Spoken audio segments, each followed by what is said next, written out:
मुसलमानों के घर, मस्जिद और मदरसे तोड़ने के बाद अब बुलडोजर बाबा और उनके चेले हाथ में फावड़े लेकर खुदाई करने लगे हैं। मुद्दे से ध्यान भटकाने के लिए यह लोग अब दरगाहों की खुदाई की मांग कर रहे हैं, यहाँ तक कि सबसे पुरानी और सबसे बड़ी दरगाह की भी।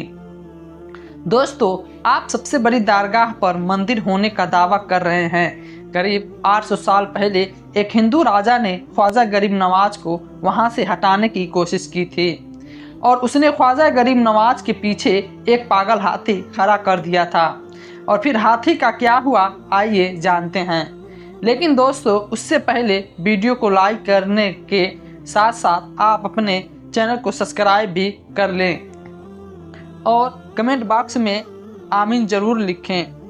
ख्वाजा गरीब नवाज रहमतुल्लाही अपने चमकदार से पागल हाथी को पत्थर में बना दिया।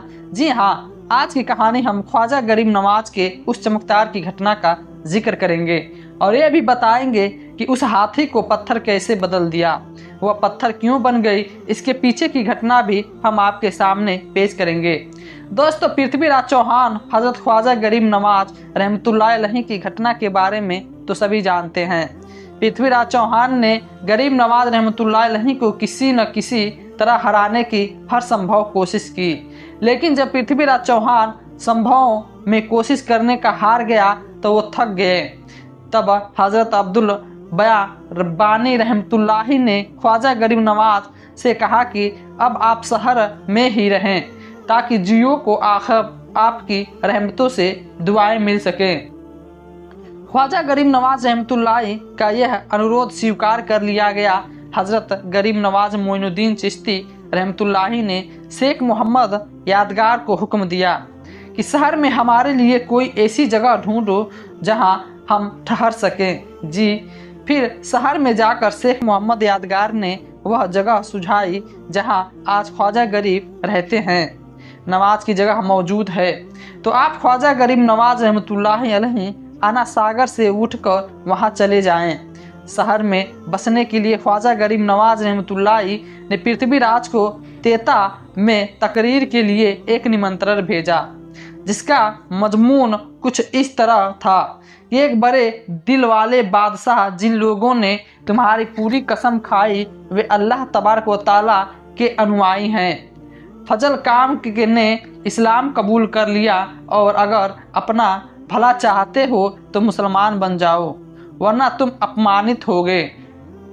गरीब नवाज रहमतुल्लाह अलैहि के इस निमंत्रण का पृथ्वीराज पर कोई प्रभाव नहीं पड़ा। नवाज रहमतुल्लाह अलैहि द्वारा भेजी गई कसदन वापस लौट आए। उसके बाद गरीब नवाज रहमतुल्लाह अपनी आंखें बंद करके मूरा काम पे ध्यान दे दिया था और फिर गरीब नवाज रहमतुल्लाह अलैहि ने अपनी आंखें खोली और कहा कि अगर यह व्यक्ति अल्लाह तबारक व तआला पे ईमान नहीं रखता तो इसे जिंदा गिरफ्तार करके इस्लामी सेना के हवाले कर दिया जाए। जब पृथ्वीराज की शक्ति गरीब नवाज रहमतुल्लाह अलैहि पे हावी नहीं हो सकी तो उसने मुसलमानों पे अत्याचार करना शुरू कर दिया। हजरत गरीब ख्वाजा पृथ्वीराज ने नवाज रहमतुल्लाह अलैहि के खिलाफ कविता के साथ युद्ध किया और हार गए। उन्होंने अपने शिष्यों को भी रहमतुल्लाह अलैहि के पास भेजा, लेकिन उनके बाद भी हार गए। फिर उन्होंने अपनी सेना करीब नवाज रहमतुल्लाह अलैहि के खिलाफ भेजी, लेकिन फिर भी पृथ्वीराज हार गए। वो परास्त हो चुका था और अब उसे समझ में नहीं आ रहा था कि गरीब नवाज रहमतुल्लाह अलैहि से कैसे निपटा जाए। आखिर में एक दरबारी ने पृथ्वीराज चौहान को सलाह दी कि सलाह यह थी कि गरीब नवाज रहमतुल्लाह अलैहि जिस जगह रहते हैं वहाँ खुले आसमान के नीचे रहते हैं या किले के नीचे और कुछ खास जगहों को छोड़कर उसके आसपास कोई रिहायशी इलाका या दुकान नहीं है। क्यों ना हम किया जाए कि पागल हाथी को परेशान किया जाए, यानी उसे किले की तरह ले जाकर प्रताड़ित किया जाए और उसे फिर गरीब नवाज अलैहि के तरफ छोड़ दिया जाए। यह थी उन्होंने पागल हाथी को छोड़ने का वाकया।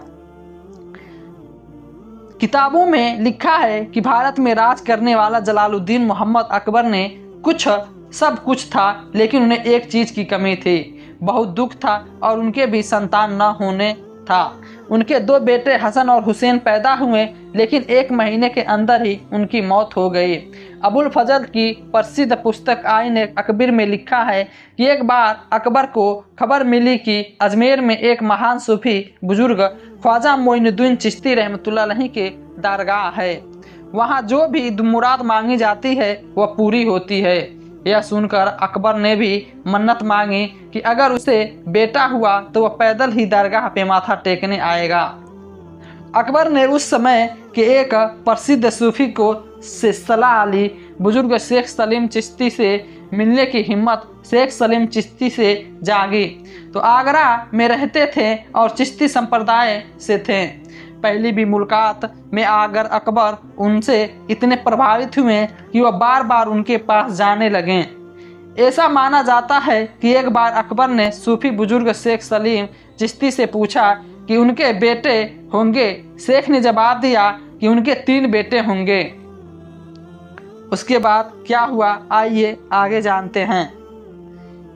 तुरंत गरीब नवाज को पुकारते हुए वह गरीब नवाज के पैरों में गिर पड़ा और उसे गले लगा लिया। अब शिष्य उस दृश्य को देख रहे हैं और आश्चर्यचकित हैं कि केवल वह शिष्य ही नहीं रो रहा है, सारे मुरीद उस प्यारे भरे रिश्ते को देखकर रो रहे हैं। और फिर एक अजीब मंजर हुआ। ख्वाजा गरीब नवाज ने पूछा, क्या तुमने आज रात खाना खाया? गरीब ख्वाजा ने कहा, मैंने भी नहीं खाया। फिर ख्वाजा ने कहा, क्या तुम आज रात सोए? कहाँ नहीं सोए, कहाँ थे? आज सो नहीं पाया। ख्वाजा भी नहीं सो पाए। सारे मुरीद ने यह मंजर देख रहे थे। वो मुरीद भी रो रहे थे और ख्वाजा गरीब की आंखों से आंसू की बरसात हो रही थी। वह मेरी ख्वाहिश की कहानी सुनाकर रो रहे थे और ख्वाहिशों मेरी जितनी परख वह मुझे परख रो पड़ा। कोई तो होगा जो दिल ऐसा इंसान सुना के रो सके, मुझे रोना पड़ा।